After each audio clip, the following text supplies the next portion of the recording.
Hi, my name's Lauren. And I'm Callie. And this is the Book Common Room podcast.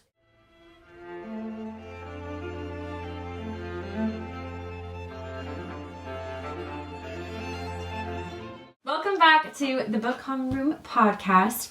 We're super excited to be chatting about our book of the month.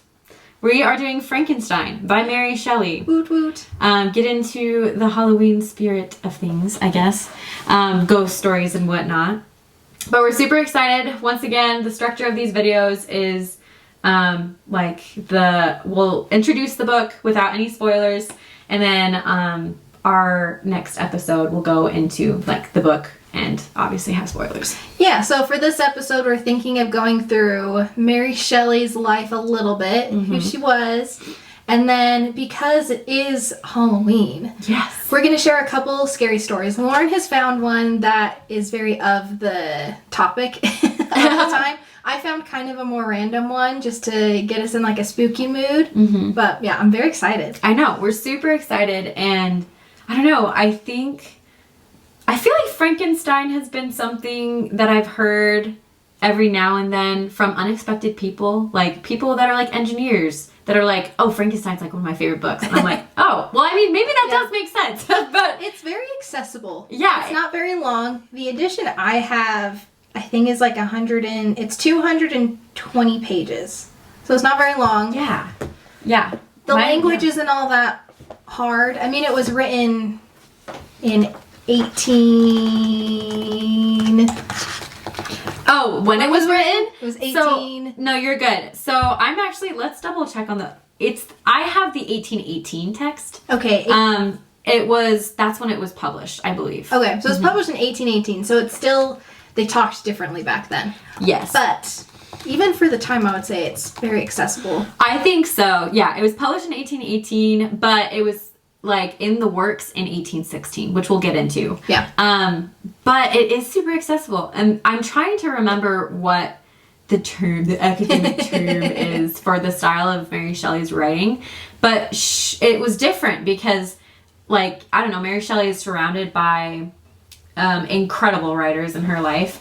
She was friends with Byron and Percy Bysshe Shelley, and obviously she knew of Wordsworth and she knew of Coleridge. She knew of all of the romantics of the time, and how they would write, and they were very elevated in the way that they spoke. But Mary was very simple. She was very simple, very accessible in her language.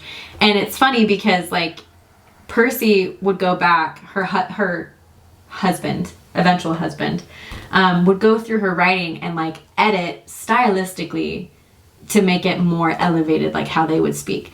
But a lot of people were no, Mary should have just done her own thing. You see her language come through most of the time, but then there are times where you're this was a little bit more flowery. Yeah, and there is a place for everything. I do think it is. Yeah. There is beauty in all of those other authors. But I also think there is something amazing about reading something that is just simple, well written, and it has an amazing story. Yes. And you just learn something from it. Yeah. You don't need all of the extra flowery words in there. No. And so I think that's why, I don't know, I think Frankenstein is so fantastic, and I'm excited to talk about it. So, let's get into it. Frankenstein was born through a ghost telling competition kind of a thing. I don't know if know that, and I love that. Yes, it wasn't really a competition, but I'll give you guys the details of how Frankenstein was kind of born, the story.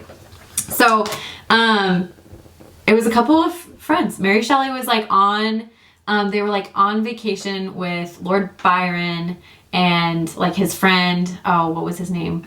Dr. Polidori was his name, and Percy Shelley was there with Mary and their little son William, and who was their other friend that was there with them? Her name was Claremont. Let me fact check this really fast. But they were all there together, and I think Claire was Byron's lover at the time, so they were all at Lake Geneva on a property that he had there, and it was 1816. And this year, this year was like known as the year without a summer, because of an eruption in Indonesia. I can't remember what it was called, but let me just double check. It was insane. Basically, it was raining and snowy in summertime, because of this. Yeah. Yeah, it was because of an eruption of Mount Tambora in Indonesia, which sent clouds of volcanic ash across the planet. And Mary Shelley wasn't known as Mary Shelley at this time. Her name was Mary Godwin. Her parents were Mary Wollstonecraft and William Godwin, who were legends in the literary world, even at that time. I would say they were very progressive people. I mean, Mary Wollstonecraft was a genius in her own writing. Like, she made strides in writing to be like, hey men, you guys want good wives. You want a good wife? It means you need a smart wife. And to have a smart wife, that we talked about this when we did our Bronte episode. You mentioned her. Yeah. Yes. Mary Wollstonecraft, she's everywhere. But she was like basically at the forefront of women education, and she like did it in like, she was so smart rhetorically. Yeah. Because she knew she was writing towards men, and she was like, okay men, like if you want good wives, have a smart wife, have an educated wife. Let's get women in college. Kind of. Oh yeah. And so she was incredible. And then her husband was William Godwin. He was like a political philosopher. And they both were just fantastic. And then their daughter was Mary Godwin, who became Mary Shelley. So that's a little bit of background on her. She had a crazy upbringing then. Yeah. Imagine those dinner discussions. Sure. And like they were in this circle of like Wordsworth and Coleridge, of course. So she was at the, like, I don't know, at the forefront of the Romantics writing. So she was just growing up with these writers around her. And we both loved the Romantic period. Yes, lots of great things came from that. I don't know. I just love the personal eye. I love nature. I love it so much. But like I do understand like the arguments that people have where they're like, well, I really like the Victorian or whatever, and I'm like, that's okay. That's okay. I do love the Romantics. But part of Mary Shelley's story is that when she was her mother died when she was young. So I guess, the dinner table wasn't as great because she didn't witness her mom and her dad as much. Because, like, her mom died, like, 11 days after she was born, which is really sad. Dang, that is really sad. So she was mainly raised by her dad. Still think the dinner conversations was crazy because she didn't get to see her mom and her dad interact. She was raised by her dad. She obviously had a wealth of education at her fingertips when she was growing up. He encouraged her to learn, just like her mom wanted. And it was interesting. He also, like, put his little anarchist political theories in her little brain when she was little. Of course. And so anyways, oh yes, it was Claire Clairmont because he eventually remarried a woman named Mary Jane Clairmont. But yeah, anyways, Mary Shelley didn't have a great relationship with her stepmom. But anyways. Well, that's awkward. Yeah, carrying on. In 1814, Mary began a romance with one of her father's political followers. His name was Percy Bysshe Shelley, who was already married. Ha ha! Oh no! So, did she go in and home wreck? Yeah, she home wrecked Mary Godwin. With her, so Claire Clairmont is her stepsister. This is like ringing all the bells. Like I haven't kind of revisited all of the family tree in a little bit. This is messy. Yeah, it's a little messy. But Claire Clairmont, her sister, was there when Frankenstein was born. So that's why we're kind of going through these particular parts of her history. Her background influences this book a lot. Yes. Yeah. So Claire, her stepsister, she and her and Percy left for France and traveled through Europe. And upon their return to England, Mary was pregnant with Percy's child. So little William Shelley. Over the next 2 years, she and Percy faced ostracism, constant debt, and the death of their prematurely born daughter. And they married in late 1816 after the suicide of Percy Shelley's wife, Harriet. Dang. Yep. Whoa. That's okay. I feel like we need like a timeline. So I should have had a bulletin board. We need like a bulletin board. That's so sad though. Yes. Right? Mary. And also, that's not like the first time that this has happened with authors. Like, there's also like the whole, true. like Sylvia Plath And what's his name? Ted Hughes, is that his name? With birthday letters and whatever. Anyways, that's a whole mess. There's just, authors are messy. Those romantic authors. These romantic authors were kind of crazy, especially because, like, William, Mary Shelley's father, William Godwin, was, like, against their whatever relationship because he was like, you're married. Situationship, yeah. And he was like, William Godwin, of all people, like, in your, like, political beliefs, like, you should, like, stand by your daughter. And then it ended in a lot of tragedy. Dang. And anyways, fast forward to they got married in 1816, and then the couple and Mary's stepsister famously spent a summer with the Lord Byron and John William Polidori, who is a physician, and they were in Geneva, which is the setting of the book of Frankenstein. Switzerland. It is in Switzerland. And I just love this whole story because it was like they couldn't go outside. It was raining all the time. And I'm sure you could probably trace this to someone historically, but someone was like, I think it may have been Byron, but he was like, let's write our own ghost stories because they were already like telling ghost stories while they were there on this spooky summer trip, I guess. And they were just like, hey, we're like a bunch of writers. Like, let's come up with our own ghost stories. So they all like spend the trip writing their stories. Like Shelley writes, the doctor writes. They each write their stories. And what's crazy about this trip is not only is Frankenstein like this legendary like novel that comes out of this trip, but also the doctor comes up with like, he is like the one, John William Polidori was the one who invented the vampire genre of fantasy. Dang, so we've got Frankenstein and vampires now in circulation. Like they started these stories from this like... That's crazy. So I'm just like, man, like why don't we do those things now? I feel like we just, we're so much about consumption. These people got together and produced stuff. And it's incredible work. Yeah. Yes. So Frankenstein was born out of this, and chapter 4 of the book is where she started, like, imagine yourself at, like, the Lake of Geneva at this beautiful property with, like, Lord Byron and these amazing authors, and you read chapter 4 of, like, Frankenstein, and it starts off with, it was a dreary night of November that I beheld the accomplishment of my toils. And that's like where she started. Like that's how that's probably what they were hearing when she was first telling this story. And then she goes off to finish it. It's published in 1818. Same with John William Polidori's The Vampire. I actually think that might have been published in 1819, but they were like similar. So both took like 2 or 3 years, finished up their books, had each other looking through them. And yeah, that's where Frankenstein was born. That would be so fun. I know. To just sit down with a bunch of nerds and say, hey, we are stuck here. Let's write stories, collaborate, help each other out, edit each other, listen to it. That would be so fun. It would be so cool. And I'd love to be on like a fly on the wall in that situation. Oh, same. I bet. And I'm like curious what their little son was thinking while they were on this trip. Because like, I'm not sure what it was. I think I might be making this up. So don't like quote me on this. But Mary Shelley had heard The Ancient Mariner by Coleridge when she was a child, I think. Mm-hmm. Something like that. If it's not The Ancient Mariner, it was something. And she got like spooked by it. Mm-hmm. And so like she always had like The Ancient Mariner. Because it's like this ghost story on this ship.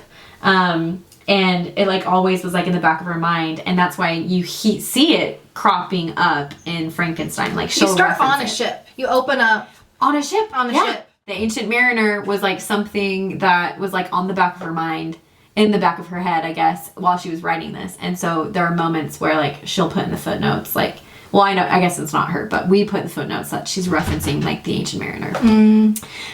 What edition did you read? Because I didn't get the edition that I read. I think is a little different. I think so. The reason I have this version is I was first introduced to this book because of a class, and they required us to get the Oxford's World's Classic version because in the back it talks like, it gives like an appendix of what the words mean, like it'll give an asterisk as to like what this is referencing, and then it would also say like when there was poems that she would put in there throughout, what poem it was. Okay, so yeah, if you want like the information Lauren's talking about, it's the Oxford, what was it? World's Classic. World's Classic. I just have the Barnes & Noble came out with their signature classics. Yeah. cheap. So this one was, I think, $10. I don't. Which is why I got this one, because it was just cheaper. This one was $8. $8? Hey, that one was even cheaper. Yeah, this one was $8, 1818 text.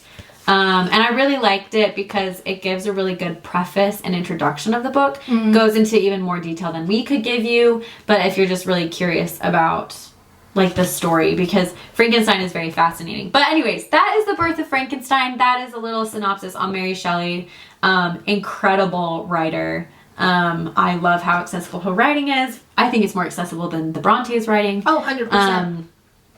And way more than like Emily. Yeah, and about like the supernatural, which I think is cool. It was like, without going into what was in the book, because we'll get into that later, but I felt like it was very fast paced. Like the beginning when she's introducing everything is a little slow, but as soon as you get into the story, it's just boom, boom, boom, boom, boom. You're like, I think I read the first, it took me a little bit to get through like the first 50 pages, but after that, I read in one sitting. Yeah. I couldn't stop. Oh, it's so good. Oh, so good. So anyways, we are going to now share with you some ghost stories that we would have heard at the time of perhaps like The Birth of Frankenstein.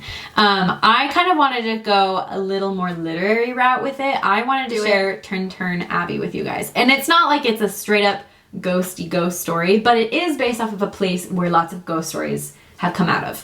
Tintern Abbey was founded back in like 1131. So like as most things in Europe, you throw a stone and it's been in someone's family for like thousands of years. But anyways, Tintern Abbey was founded by some lord. I know their names, but it's not important for us, I guess, while we're talking about it. Like go and look it up if you're interested in it. But it's situated to the village of Tintern in Monmouthshire on the Welsh bank of the River Wye. I'm really hoping I'm pronouncing these things correctly. Monmouthshire. And it's like location forms the border between Monmouthshire in Wales and Gloucestershire. Should we Google how to say this? In England. I feel like once you get the spelling of these things, you'll be able to always pronounce them. Like I remember I used to say like Lancashire or whatever for Leicester, and it was just because it was spelt weird to me, like just out of my American understanding of spelling. But Gloucestershire. I was close. Yeah. But that's like the location of this like this abbey, Tintern Abbey, that's like crumbling, and people go and visit this. This is like an iconic place to visit, and is a source of a lot of literature. But I wanted to kind of share a ghost story that is like they talk about from this place, and then go into Tintern Abbey, the poem that Wordsworth would write, because it is a pretty important poem to consider while reading Frankenstein. I think it'd be interesting for you guys if you've already started reading it. Fantastic. Maybe keep this in the back of your mind as to what Mary Shelley might be really grappling with here under the surface without like putting it in your face, I think. Yeah. This book is fun to just read as is. Yes. But I do think it adds an extra level if you go into this and knowing like what she was thinking, what she might have been thinking when she was writing this. It just adds extra to it. Yeah. So cool. I love that. It adds texture. So we're going to read one of the stories. There's a series of ghost stories that come out of Tintern Abbey, but the one I'm going to read really quickly, and it's super brief, is like just paranormal activity that happens here. And one of it is called the Lost Saxon Soldier. Okay, back to 1895, we go for an account which can be found in Lord Halifax's Ghost Book, 1937. Now this is post Wordsworth's poem. So it's interesting that, I don't know, like you're getting these ghost stories even after the fact that it's been like put into literature. And very like referenced. A contributor to the book sent in a story of a visit to Tintern Abbey as part of their cycling tour of the Wye Valley. They visited Tintern Abbey in the day, and so awestruck were they that they decided to return later as it was a moonlit night. I'm gonna get kind of scared now. Those stories kind of freak me out. The writer's wife was rather a talent of automatic writing. She had felt the urge earlier in the day to sit in the grounds of the abbey and let her gift take over. So she sat on the abbey stone and her hand began to tap. Her husband established a rapport with a spirit that his wife said was controlling her hand.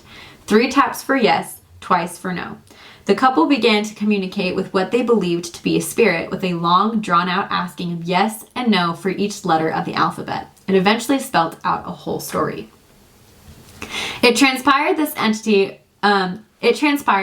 was a Saxon soldier killed fighting for the army of Henry II back in the times before the Abbey had ever been built.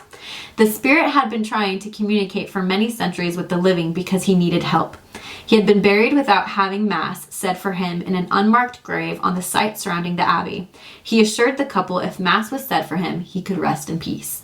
The writer and his wife arranged with a local Catholic priest for him to say a riposte for a long dead person whose identity is still unknown on the following day.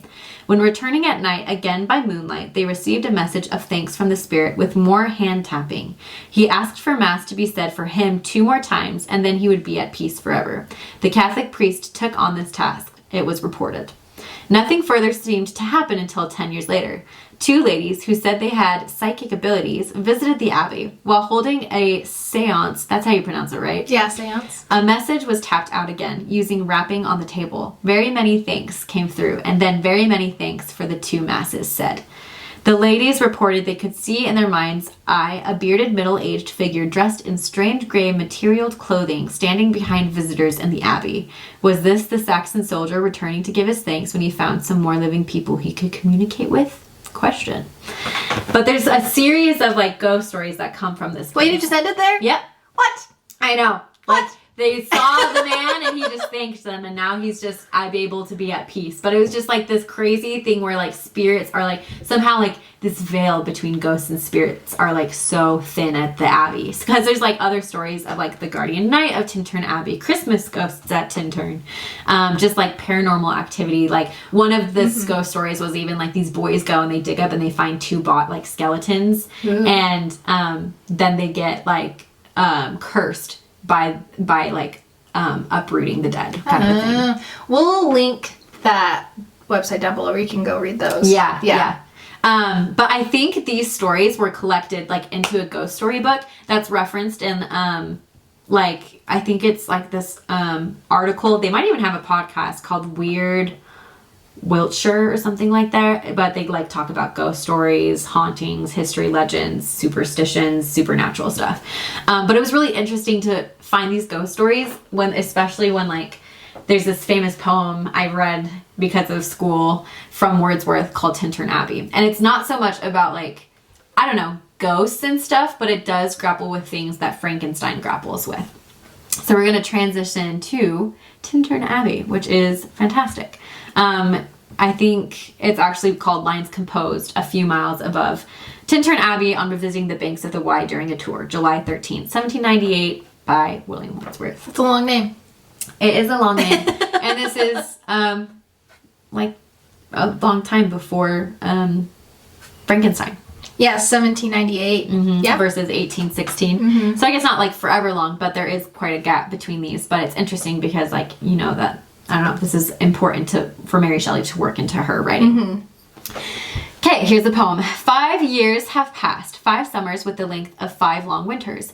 And again I hear these waters rolling from their mountain springs with a soft inland murmur. Once again do I behold these steep and lofty cliffs that on a wild, secluded scene impress thoughts of more deep seclusion, and connect the landscape with the quiet of the sky. The day is come when I again repose here, under this dark sycamore, and view these plots of cottage ground, these orchard tufts, which at the season, with their unripe fruits, are clad in one green hue, and lose themselves mid groves and copses. Once again I see these hedgerows, hardly hedgerows, little lines of sportive wood run wild, these pastoral farms green to the very door, and wreaths of smoke sent up in silence from among the trees. With some uncertain notice, as might seem, of vagrant dwellers in the houseless woods, or of some hermit's cave, where by his fire the hermit sits alone.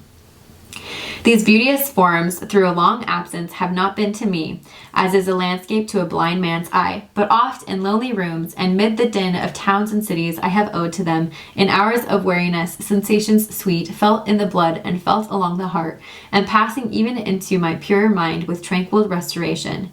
Feelings, too, of unremembered pleasure, such perhaps as have no slight or trivial influence on that best portion of a good man's life, his little nameless unremembered acts of kindness and of love, nor less, I trust, to them I may have owed another gift, of aspect more sublime, that blessed mood in which the burthen of the mystery, in which the heavy and the weary weight of all this unintelligible world is lightened, that serene and blessed mood in which the affections gently lead us on, until the breath of this corporeal frame and even the motion of our human blood almost suspended, we are laid asleep in body and become a living soul, while with an eye made quiet by the power of harmony and the deep power of joy, we see into the life of things. If this be but a vain belief, yet oh, how oft in darkness and amid the many shapes of joyless daylight, when the fretful stir, unprofitable, and the fever of the world have hung upon the beatings of my heart, how oft in spirit have I turned to thee, O Sylvan, why, thou wanderer through the woods, how often has my spirit turned to thee? And now, with gleams of half-extinguished thought, with many recognitions, dim and faint, and somewhat of a sad perplexity, the picture of the mind revives again, while here I stand not only with the sense of present pleasure, but with pleasing thoughts that in this moment there is life and food for future years.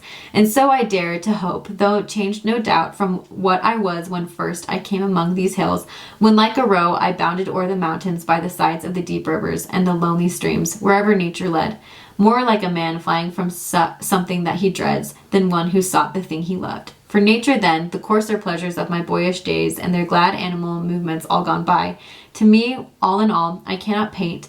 What then I was, the sounding cataract haunted me like a passion. The tall rock, the mountain, and the deep and gloomy wood, their colors and their forms were then to me an appetite, a feeling and a love that had no need of a remote charm, by thought supplied, nor any interest unborrowed from the eye. That time is past, and all its aching joys are now no more, and all its dizzy raptures. Not for this faint I nor mourn nor murmur. Other gifts have followed. For such loss I would believe abundant recompense. For I have learned to look on nature, not as in the hour of thoughtless youth, but hearing oftentimes the still sad music of humanity, nor harsh nor grating, though of ample power to chasten and subdue, and I have felt a presence that disturbs me with the joy of elevated thoughts, a sense of sublime, of something far more deeply interfused, whose dwelling is the light of setting suns, and the sound, and the round ocean, and the living air, and the blue sky, and in the mind of man, a motion and a spirit that impels all thinking things, all objects of all thought, and rolls through all things. Therefore am I still a lover of the meadows and the woods and the mountains, and all that we behold from this green earth, of all the mighty world of eye and ear, both what they half create and what perceive, well pleased to recognize in nature and the language of the sense, the anchor of my purest thoughts, the nurse, the guide, the guardian of my heart and soul, of all my moral being. Nor perchance, if I were not thus taught, should I the more suffer my genial spirits to decay. For thou art with me here upon the banks of this fair river, thou my dearest friend, my dear, dear friend, and in thy voice I catch the language of my former heart, and read my former pleasures in the shooting lights of thy wild eyes. Oh, yet a little while may I behold in thee why I was once my dear, dear sister. My dear, dear sister. And this prayer I make, knowing that nature never did betray the heart that loved her. 'Tis her privilege, through all the years of this our life, to lead from joy to joy, for she can so inform the mind that is within us, so impress with quietness and beauty, and so feed with lofty thoughts, that neither evil tongues, rash judgments, nor the sneers of selfish men, nor greetings where no kindness is, nor all the dreary intercourse of daily life, shall e'er prevail against us, or disturb our cheerful faith. That all which we behold is full of blessings. Therefore let the moon shine on thee in thy solitary walk, and let the misty mountain winds be free to blow against thee, and in after years, when these wild ecstasies shall be matured into a sober pleasure, when thy mind shall be a mansion for all lovely forms, thy memory be as a dwelling place for all sweet sounds and harmonies, oh then is solitude, or fear, or pain, or grief, should be thy portion, with what healing thoughts of tender joy wilt thou remember me, and these my exhortations. Nor perchance, if I should be where I no more can hear thy voice, nor catch from thy wild eyes these gleams of past existence, wilt thou then forget that on the banks of this delightful stream we stood together, and that I, so long a worshipper of nature, hither came unwearied in that service, rather say with warmer love, oh, with far deeper zeal of holier love. Nor wilt thou then forget that after many wanderings, many years of absence, these steep woods and lofty cliffs and this green pastoral landscape were to me more dear both for themselves and for thy sake. And so like this, I don't know, Tintern Abbey, I don't know, is very interesting. It was so atmospheric. I know. I kind of feel like I was placed there. Definitely. Like I can see it and feel it. Yeah. I just love Wordsworth. I just love him so much. He does, I don't know, he's known as like the prophet poet kind of a thing. But he definitely references a lot of things that Mary Shelley would go on to reference within a particular character, particularly Henry, which is Victor Frankenstein's like best friend. And it's interesting. So, I don't know, there's this thing that she kind of goes through with like a man of science versus men of nature, or just people of nature. She included several textual references to Tintern Abbey throughout the book to help convey the mood, the story of the science versus nature throughout the book. And the reference that she does is Tintern Abbey by William Wordsworth. So because of William Godwin, her dad, she was exposed to his work and was acquainted with him during her life, which is so crazy. And so Shelley's purpose in including this passage from Tintern Abbey within Frankenstein is to highlight the contrasting personalities of Henry and Victor. They're best friends, but they both are very, they represent two very different things. And Henry is all about nature, and he's all about languages, and he's about like the fine arts, whereas Victor is very much like into the sciences and almost usurping nature by creating himself, kind of a thing. So I think that is something that would be interesting to think about as you read Frankenstein, is just this, I don't know, this man of science versus being man of nature, and like what's the tension there. Yeah, because as like popular Hollywood has made Frankenstein to be, Frankenstein I've grown up thought was the monster. Yeah. There's a crazy scientist with the crazy hair. Yeah. Pressing this button. Streak in the hair. He lives. And there's like that iconic scene where he sits up and he's green and he's got the little things coming out of his neck. Yeah. And I do think it's interesting that we started from something about a man, Frankenstein, and his best friend. And I feel like the monster just kind of he doesn't happen to be there. A lot happens, but it's really on Victor. Yeah. And what's going on in his head. Mm-hmm. Like, absolutely. The monster doesn't really come in until a little bit later. Yeah. You kind of are just like, so what's going on? So it's really interesting. And so we'll kind of leave it at that, but it's interesting too, because Wordsworth references the sublime within his poem. And there is this romantic notion of what sublime is. There's beauty and there's sublime. And sublime is very much like captured in Frankenstein. Yeah. And it's said so many times. Like the word sublime is also used often. But like the notion I'm referencing is this idea of that feeling when you're on the top of a mountain in a storm, or when you're in the ocean by yourself. Like this, you're like in awe of nature around you, but you're also very aware of your littleness, and like self-preservation kind of kicks in. Yeah, like have you ever laid down and looked at the stars and then realized how small you are? Yeah. Like, I don't know if anyone else has had that before, but I've definitely had that before. I do. And there's definitely these sublime emotions, I guess, while you're reading Frankenstein, especially when you're reading from Victor Frankenstein's perspective. Like, it was a stormy night when like Frankenstein was being created. Like he was watching lightning dance on like the hills, and he like loves being out in the middle of like Lake Geneva. Like there's all these it's interesting because Henry's very much this man working with nature, but it's almost like Victor is seeing nature as something like to be like conquered, or like, I don't know, it's interesting. And so we'll leave you to explore and like decide like how you feel about the tension, or maybe, I don't know, maybe I could be wrong about like how I feel about Frankenstein, but there is like the notion of the sublime, and its ties to Tintern Abbey, and just ties to like all these ghost stories. It's just, I think it's super cool and fascinating. And I don't know, Frankenstein is definitely, I feel like such a great book to be reading right now. I know. I just love the fact that a lot of this started from some friends getting together, writing ghost stories. Because what do you do when you get together with friends and it's dark and it's stormy? You tell ghost stories. Yes. But now we've got this amazing, deep novel that has just influenced tons of people. Yeah. Like Frankenstein, that story gets adapted and retold so many times. I know, it's so true. And it was like adapted into theater, and then from the theater they put it into film. But then they realized like there could have been, I don't know, like I've watched the film adaptations of Frankenstein from the theater, so they're like black and white, and I just find them so heart-wrenching because they're not integral to the book.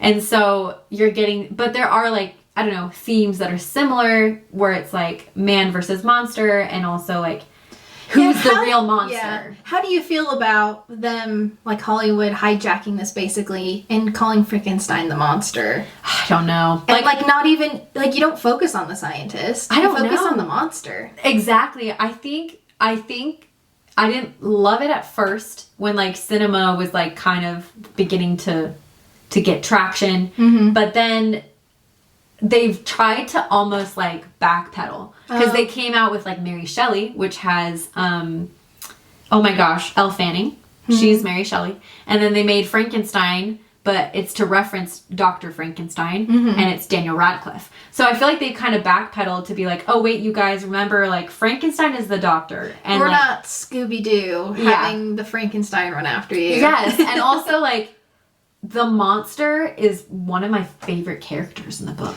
Yeah, because I also feel like Hollywood, he's just like gurgle, like monster. No, but he's sentient. Personality, no really anything. But yeah, he's sentient. He has a lot of deep thoughts. His which thoughts, you'll read. His thoughts are the ones that are more interesting than anybody else's. 100%. In the book. Yeah. And so if anything, I want to be in the mind of the monster more than the mind of Victor.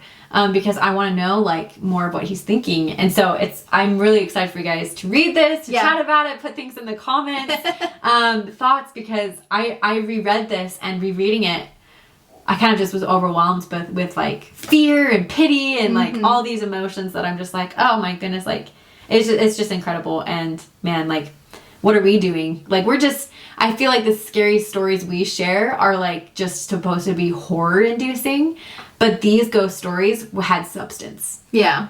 So anyway. I know. Well, I honestly finished the book, and I almost wonder if it is because it's classified as a horror or scary story.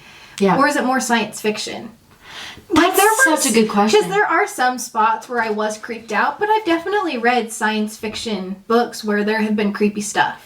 Yeah. So, like, is this supposed to be, like, a horror, scary story? I don't know. Probably. Well, I bet you that's how it was intended to be, but... Yeah. Well, it's a gothic novel. Now, today... Yeah. How would we really... I know. Like, this started off as a gothic novel, and it talks about the supernatural. I feel like horror books... Like, the intention there is to horrify you.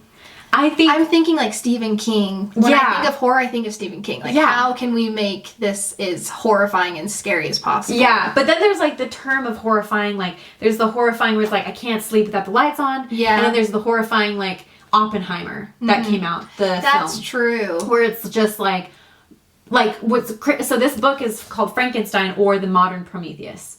Oh, I didn't know that. Yeah. And so Oppenheimer, there's like this weird tiny little connection where Oppenheimer is also like about this Prometheus kind of figure who like, okay, I've given man this, and from then on, it, like, man's destruction begins. Yeah. Kind of a thing. And that's kind of how this is. Like, it's like a modern Prometheus. It's in the title. It's like Frankenstein and the Modern Prometheus kind of a thing. And so... People who don't know, can you explain who Prometheus is just a little bit? Yes. Prometheus is a titan in Greek mythology who gave man fire. And he was punished by Zeus and, like, forever is being, like, sacrificed, basically chained to these like arches where birds and an eagle come and like eat his innards, basically. It's mythology's whack. But Prometheus also is just like he's a very interesting figure, and like I think Prometheus also is the titan that made man in his image, and then Zeus breathed life into them, or something like that. I don't know, but he is a titan, and Prometheus is like he basically, Zeus told him not to give him fire because once man had fire, it kind of just like escalated man's like evolution kind of a thing. And this is true. Yeah, so it's kind of in that man's destruction. Yeah. And so in Frankenstein, there's this modern Prometheus story behind Frankenstein because he he is like creating life instead of it being God, and like leaving it all in nature. He believes himself to be, I don't know, God that way. I don't know. And like the consequences of and the consequences of it. So it's very interesting, and I don't know. Man, Frankenstein's awesome. I know, I love it. I am so surprised. This is the first time I had read it. And I'm kind of bummed I didn't read it earlier on. Yeah. Dang, this was so good. I know. I knew people liked it in high school, and I tried to read it. And I tried to read my dad's book, because my dad always leaves notes in the margins. And I love seeing people's notes, but I like, at that point, I was like, I'm not interested. I didn't have capacity in high school to read it. Yeah. And then now I'm like, I think this is going to be a reread for every year, probably. 100%. We get to October. Yeah. And read Frankenstein. It didn't take very long to read it. No. So, it's a quick read. So, anyways. I love it. Well, Lauren here is our expert. I kind of just sat back and took the information along with you guys. I just only know what, like, I've talked about in classes, what we've read. So, most of what I know comes from, like, the Norton anthologies and, like, the books that they have us read. So, I love it, though. But anyways. I know, because when I want to share a scary story that I found. Yes. But the idea that I kind of held on to was, like, if this was the scary story that they would tell around, like, they probably didn't have a campfire. But probably a mantle. Like a mantle of some sort. Like, what are the kind of stories today that we tell? Yeah. So I did some, because I love scary stories. Yeah. I like them to a degree. Yeah. I have a hard time with, like, possession and different things like that. That kind of stuff freaks me out a little bit too much. Partially for me is because I'm like, I think that's real. Which is I'm pretty sure weird stuff like that happened. I don't want to bring it into my life. That's fair. But I don't know. I have this, like, odd fascination of scary stories. And, like, why we love to tell them. Yeah. And, like, why do we like freaking each other out? Yeah. You know what I mean? Like, why do we like spooking each other? It's like a sense, like a dopamine, like. It is, like some the kind adrenaline. Of chemical, like, thing in our brain. Yeah, so I wanted to bring us kind of more into the now. What is something we would share? Yeah. At, like, a spooky, scary The evolution of ghost stories to now. So, I hope I don't scare you too much. Oh my gosh. Okay, let's just. One thing about Lauren is Frankenstein is probably as scary as she can handle. Probably, yeah. Honestly, lots of stuff happened in Frankenstein. Lots of stuff happens. Stuff that, like, makes you want to be really sad. So, that's true. Anyways. Okay, so the story comes from another podcast. Have you heard of Crime Junkie? Yes, I love Crime Junkie. In doses. I listened to Crime Junkie before. So Crime Junkie, they have every October they release scary stories on a separate podcast called Full Body Chills. Okay. So I've sent you a couple of them before. Okay. And they have, this comes from season 1. Let's see here, hold on. Season 1, episode 2. It's called Why I Stopped Babysitting. Oh gosh. So the other reason I picked this is because we used to babysit a lot. Yes, we did. That was our main source of income when we were in high school. And I have definitely felt some of these feelings before while babysitting. I used to get really creeped out. Really? Well, I think I was just psyching myself out. Okay. I think wasn't like actually real. I like watched Prisoner of Azkaban, and that freaked me out while I was babysitting. I was like, nope.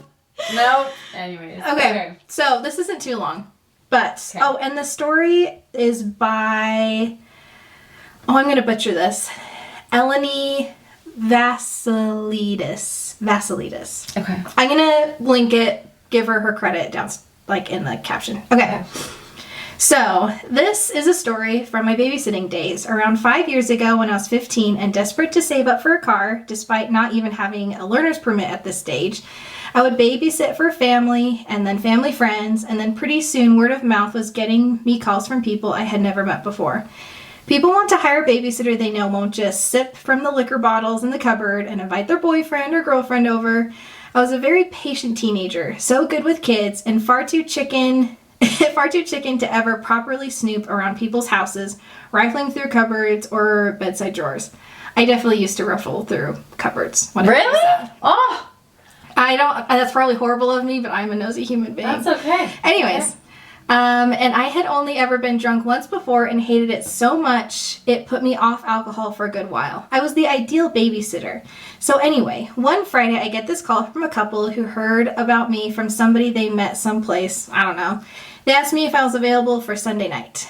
Now, it was the school holidays. I was available pretty much every night, every weekend. My most popular nights were Fridays and Saturdays, and even though I had been planning a sleepover with friends that Sunday, I canceled it in order to babysit for this couple. My rate was $50 a night, but most parents were a bit drunk and very grateful when they got home from a night out and pressed extra 10s and 20s into my hands insistently as I left. Oh, they paid her before? As she left. Oh, as she left. Okay, sorry. You're good. Mostly they would drive me home, but sometimes my mom or dad had to pick me up if the parents were drunk or the house was really far away from mine. This couple that we're asking about Sunday said they would be out until very late and would pay me upwards of $100 for my services. They also offered to pick me up from home to get to their place, which was a good 40 minutes away, and drive me back home afterwards. Now, my dad always insisted he drive me to the house I was sitting at, smart, and come in to meet the couple if they weren't people we knew well.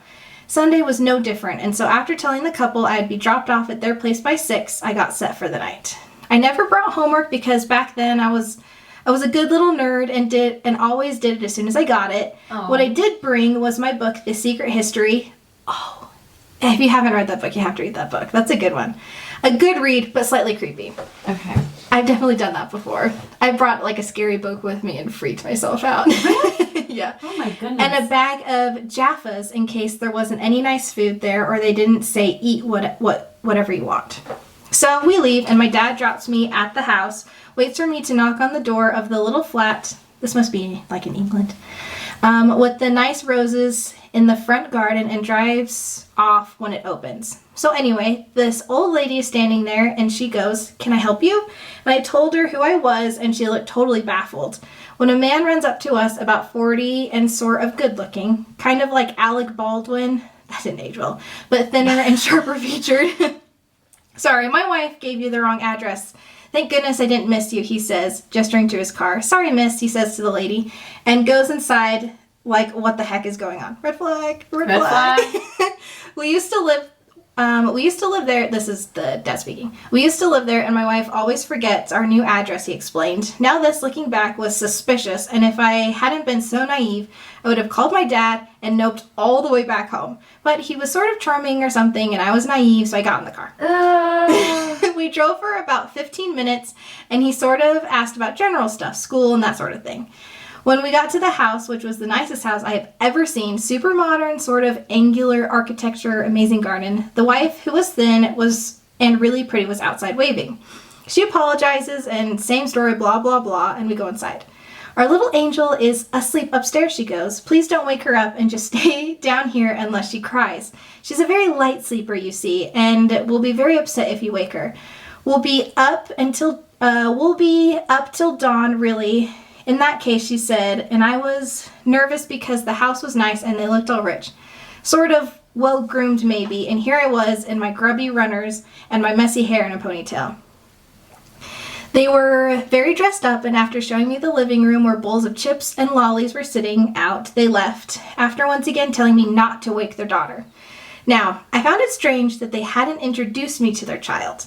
Mostly, the kids were awake when I got there, and we played and watched television until way past their bedtime, and then they fell asleep full of pizza, asking me to tell them another story. The only other proper baby I had sat for slept most of the time, but the parents, my mom's cousin and her partner, told me to check on her a few times and change her nappy when needed. I just sort of sat there, feeling cold in the big, sparsely furnished house, but they hadn't told me about the heating, and I hadn't thought to ask. The food they put out was stuff I, probably very luckily, didn't like. Salt and vinegar chips instead of plain, and the chocolate biscuits had an off smell to them. What is going on? Lollies were something I only ate as a last resort, and I had my bag of Jaffas, so I didn't touch what was there. I decided to read because I could not work their ridiculously large television, but something about the darkness and silence of the house left me feeling a little edgy. Oof. I decided to see if there was anything else to eat and went looking for the kitchen, which I eventually found. That's so weird that she had to go from the living room to find the kitchen. Oh, Which house? my goodness. Anyways, the shiny metal fridge was almost completely empty, aside from a carton of milk, and the cupboards were also very empty, and there were no bottles of milk jars or baby food that I could see. Freezing cold and seriously considering ordering takeaway, I began walking around the house in search of a heater. The house was very dark, and most of the doors were locked, which wasn't too uncommon, though mostly people just locked their bedroom door or maybe a messy storeroom or something. I decided the heater was probably upstairs. Now, on that note, I hadn't heard a peep from upstairs, and I was starting to get anxious because what if something was wrong with the baby?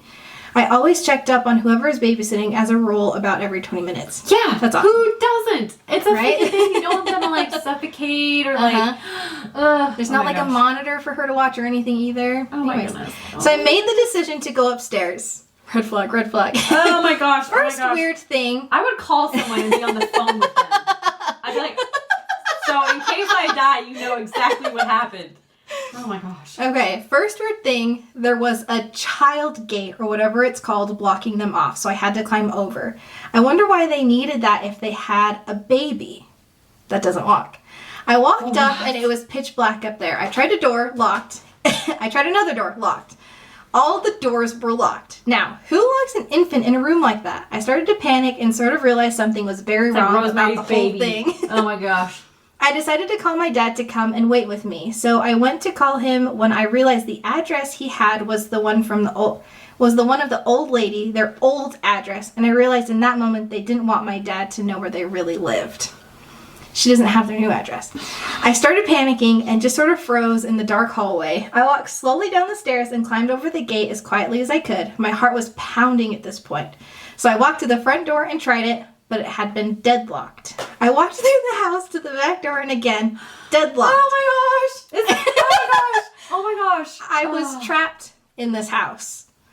I could have called the police, but I had no address to give them, and I was starting to feel like maybe I wasn't alone in the house. With shaking hands, I went to the living room and packed my stuff into my backpack and just sat on the edge of the couch wondering what to do.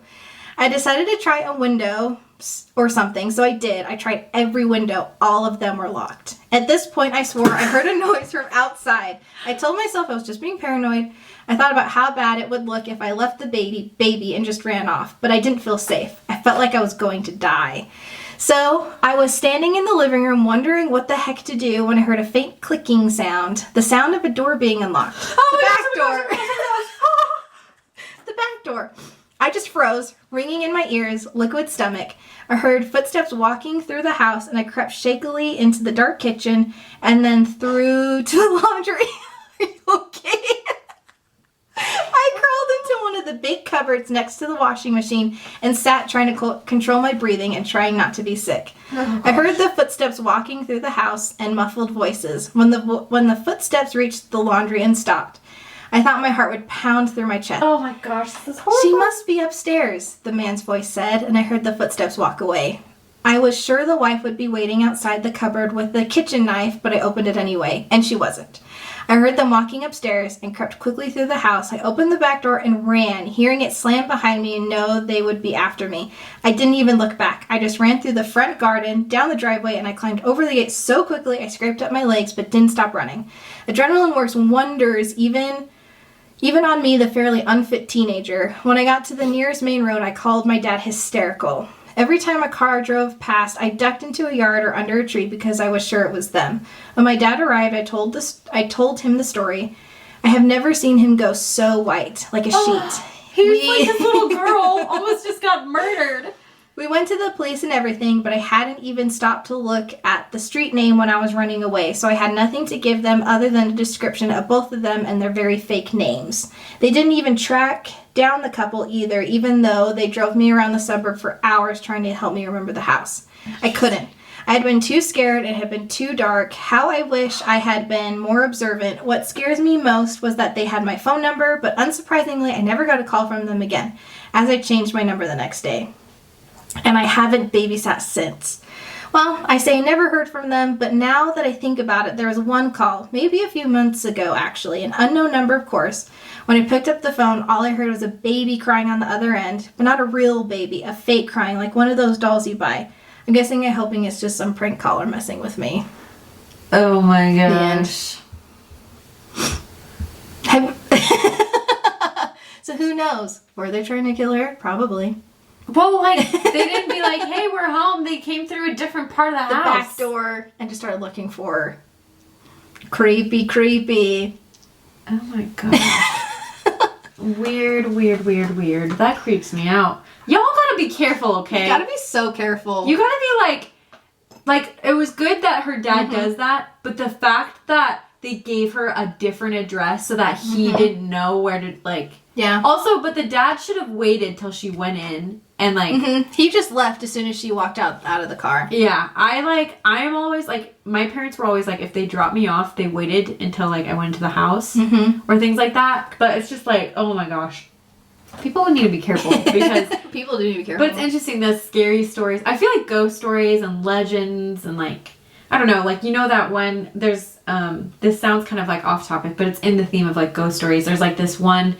like legend that they sing in Coco, the Disney movie, and she's like, aunque me vida cuesta llorona. Like that song she sings is there's like this figure named Llorona or that like constantly weeps by the river because she had drowned her children because she was jealous of like her lover's love for the kids versus her or something like that, and they always like would tell kids don't be out at night or Llorona's gonna get you and drown you in the river, kind of a thing. So there's like these ghost stories that are meant to be like precautionary tales for like people to be like, you need to be safe, you need to be smart about these decisions, to scare them into being good, kind of a thing. Which is kind of like what this is. Yeah, and then there's like the ghost stories where it's like, I don't know, they're all like cautionary tales. I feel like that's why I picked this one, because it felt more of like a cautionary tale. Like you still learn something from it. Yeah. This is like, it's like the boogeyman type thing, or... Oh my gosh. Do you remember your parents tell you like white lies, like... Oh yeah. Just to keep you safe? Yes. Or like, I don't know, I was watching Gilmore Girls the other day, because 'tis the season, and she was talking about like how she told Rory that the stove were the devil's hands. Oh yeah. She's like, don't touch her, the devil's hands are gonna get you. And she's like, still stays away from a stove. And she was like 16 at this point. But like they would tell you, it's like to try and like scare them out of doing things that could hurt them. Yeah. It's interesting. It is interesting. But then you have stuff like Frankenstein, and it's a cautionary tale. It's a cautionary tale, but I don't know how many of us are trying to create human beings unnaturally. Yeah, it's so true. Piecing body parts together. And... I know. Maybe it's the fact that don't let your studies keep you from visiting your family for 6 years or something like that. Yeah, and isolating yourself. But I don't know. Yeah. Is that too much spoilers, do we feel? Oh, no. Okay, good. Because I feel like, I don't know, like, it's interesting, I think, but I don't know. Stay in contact with your family. And I know families can be like very different to each person. Found family or birth families or like just have someone you can rely on. Yes. If you don't, you're our friend. So you can rely on us. You can rely on us. Just be careful out there. But it's, I don't know, Frankenstein is just such an awesome story. I love how it's birthed out of ghost stories, and I love how we were able to share ghost stories from then to now, and we're grateful that you guys, spooky mood. that you guys joined with us in this conversation, and we're so excited for you to read the book. And if you're already reading it, just let us know like what you think in the comments. And like with this lens of, I don't know, some of the information we're able to provide you, but we're super excited to like get into the book. Yeah, very pumped. Okay. Well, thanks for listening or watching, and we'll see you guys in the next one. Awesome. Bye.